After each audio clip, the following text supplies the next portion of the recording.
Hello students, welcome to YouTube channel. आज की इस वीडियो के अंदर हम बात करने वाले हैं क्रोमोसोम के बारे में। लेकिन इससे पहले कि हम वीडियो को स्टार्ट करें, अगर आप हमारे चैनल पर नए हैं तो क्विकली हमारे चैनल को सब्सक्राइब कर लें, वीडियो को लाइक करें और कमेंट करके हमें जरूर बताइएगा कि आपको ये वीडियो कैसी लगी। तो क्विकली स्टार्ट करते हैं।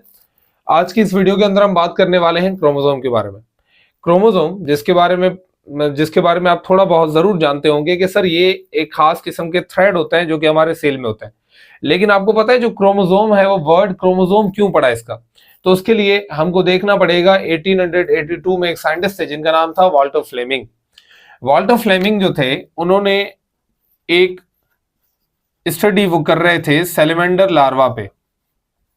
जो सेलेमेंडर है एक ऑर्गेनिज्म है, एक लिविंग है, एक एनिमल है जो कि एक एम्फीबियन होता है, वो फ्रॉग के खानदान में आता है। तो सेलेमेंडर के लार्वा के ऊपर जब वो स्टडी कर रहे थे तो उन्होंने देखा जब भी सेलेमेंडर लार्वा डिवाइड हो रहे थे तो उनके अंदर कुछ खास किस्म के कलरफुल धागे दिखाई दे रहे थे।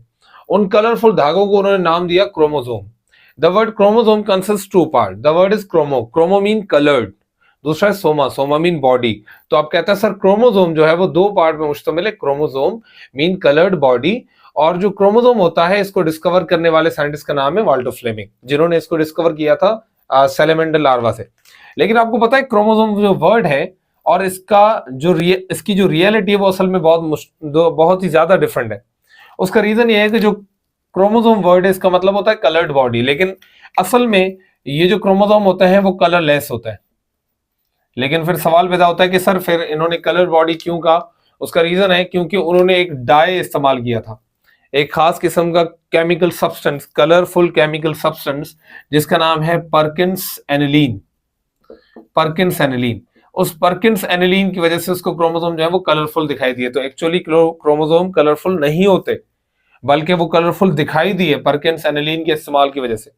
अगर हम क्रोमोसोम की बात करें तो सर क्रोमोसोम जो होते हैं वो हाईली क्वाइल्ड थ्रेड होता है। क्या होते हैं वो हाईली क्वाइल्ड थ्रेड्स होते हैं, बहुत ही ज्यादा मोटे, बहुत ही ज्यादा क्या कहते हैं, वो क्वाइल्ड होते हैं, बहुत ज्यादा क्वाइल्ड थ्रेड्स होते हैं बुने हुए।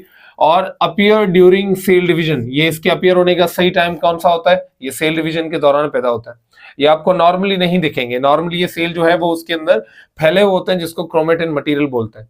लेकिन जब सेल डिवीजन करने वाला होता है तो उस टाइम पे ये कंडेंस फॉर्म में होते हैं, मोटे होते हैं, जिसको आप क्रोमोसोम बोलते हैं। उसके बाद ये दो चीजों के बने होते हैं, एक डीएनए दूसरा protein. Each chromosome contain two part, एक उसमें डीएनए होता है, तो टू केमिकल सब्सटेंस, एक डीएनए दूसरा प्रोटीन। हमने क्रोमोसोम को ओपन किया, सेल डिवीजन हो रही है कि सर ये क्रोमोसोम निकला। और अगर आप क्रोमोसोम को फर्दर खोलेंगे तो उसके अंदर से दो चीजें मिलेंगी, ये रेड कलर का धागा जो कि असल में डीएनए है, और ये जो ब्लू कलर के आपको छोटे छोटे पार्टिकल दिखाई दे रहे हैं ये सारे प्रोटीन है। और प्रोटीन जो स्पेसिफिक प्रोटीन जो ज्यादा पाया जाता है इसके अंदर, उसका नाम है हिस्टोन प्रोटीन।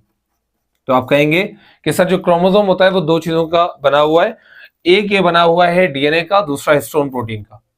जब हमने क्रोमोसोम को देखा तो हमने देखा कि हर ऑर्गेनिज्म के सेल में एक पर्टिकुलर तादाद होती है, एक पर्टिकुलर एक नंबर होता है क्रोमोसोम का हर इंडिविजुअल के सेल में, हर जानदार की बॉडी में। जब हमने इंसानों की बॉडी के सेल्स को स्टडी किया तो हमने देखा इंसान की बॉडी के अंदर 46 नंबर ऑफ क्रोमोसोम होता है हर सेल में, और चिंपैंजीज जो होता है उनके अंदर 48 नंबर ऑफ क्रोमोसोम होता है। For your information, for your kind information, और आपके लिए एक होमवर्क के तौर पे भी मैं आपको दे रहा हूं कि आप मुझे बताएंगे, कमेंट बॉक्स में जरूर बताइएगा हमें कि पी और हाउस फ्लाई के अंदर नंबर ऑफ क्रोमोसोम कितने होते हैं। ओके, तो क्रोमोसोम जो होते हैं वो खास किस्म के क्वाइल्ड थ्रेड है जो डीएनए और प्रोटीन के बने हुए, ये हर सेल में एक पर्टिकुलर तादाद में होते हैं, हर ऑर्गेनिज्म में। क्रोमोसोम के 4 टाइप होते हैं। There are 4 important types of chromosome. 4 important type होते हैं जिनको आप बोलते हैं sir they are called metacentric, submetacentric, subtelocentric and telocentric. देखिएगा, एक क्रोमोसोम के 2 पार्ट होता है, हमेशा एक क्रोमोसोम के 2 पार्ट होते हैं। एक वो हिस्सा जो डीएनए और प्रोटीन का बना हुआ है, दूसरी होती है उसकी कंस्ट्रक्शन, मीन सिकुड़ा हुआ हिस्सा। इस सिकुड़े हुए हिस्से को बोलते हैं centromere. It is called centromere. तो आप बोलेंगे सर क्रोमोसोम के 2 पार्ट होते हैं, एक सेंट्रोमेयर और दूसरा होता है इसका आर्म, इसको आर्म बोलते हैं, उसके बाजू बोलते हैं। अब देखिएगा, ये जो आपको क्रोमोसोम दिखाई दे रहा है इसका जो सेंट्रोमेयर है वो बिल्कुल सेंटर पे है, और इसके जो दोनों आर्म है वो बराबर है। तो आप बोलेंगे सर जिसके दोनों आर्म बराबर हो और जिसका सेंट्रोमेयर बिल्कुल सेंटर पे हो, आप उसको बोलते हैं sir it is called metacentric chromosome. Metacentric chromosome. दूसरा होता है जिसका जो सेंट्रोमेयर है वो सेंटर से थोड़ा सा दूर हो, देखें ऊपर भी हो सकता है, थोड़ा सा नीचे भी हो सकता है। अगर वो क्रोमोसोम का जो सेंट्रोमेयर है वो थोड़ा सा ऊपर या नीचे हो तो आप उसको बोलेंगे सर इट इज कॉल्ड सब मेटासेंट्रिक। सब metacentric mean near the centre. और आप ये भी याद रखेंगे कि इसके जो आर्म होते हैं वो दोनों बराबर नहीं होते, इसकी एक आर्म स्लाइडली बड़ी होती है, एक आर्म स्लाइडली छोटी होती है।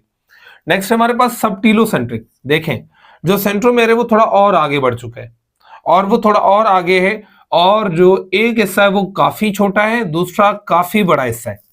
तो आप बोलते हैं सर वो क्रोमोसोम जिसकी एक आर्म बहुत छोटी हो, एक आर्म बहुत बड़ी हो, और सेंट्रोमेयर जो है वो टर्मिनल टॉप या बॉटम के करीब हो, तो आप इसको सब टीलोसेंट्रिक बोलते हैं। सब टीलोसेंट्रिक का दूसरा नाम हम रखते हैं sir it is also called acrocentric. Acrocentric. Last हमारे पास आता है टीलोसेंट्रिक। टीलोसेंट्रिक वो क्रोमोसोम होते हैं जिसके अंदर जो जो सेंट्रोमेयर है वो या तो फिर टॉप पे होता है या बिल्कुल बॉटम पे होता है। तो आप बोलेंगे सर वो क्रोमोसोम जिसका सेंट्रोमेयर या तो फिर टॉप या बॉटम टर्मिनल पे मौजूद हो, तो आप इसको बोलते हैं टीलोसेंट्रिक क्रोमोसोम। सो होपफुली आज का ये लेक्चर आपको समझ में आ गया होगा। इस वीडियो को अच्छे तरीके से अगर आपने एंड तक देखा है तो कमेंट में हमें जरूर बताइएगा कि पी और हाउस फ्लाई के अंदर नंबर ऑफ क्रोमोसोम कितने होते हैं। मिलते हैं एक नए लेक्चर में एक नए टॉपिक के साथ। Thank you.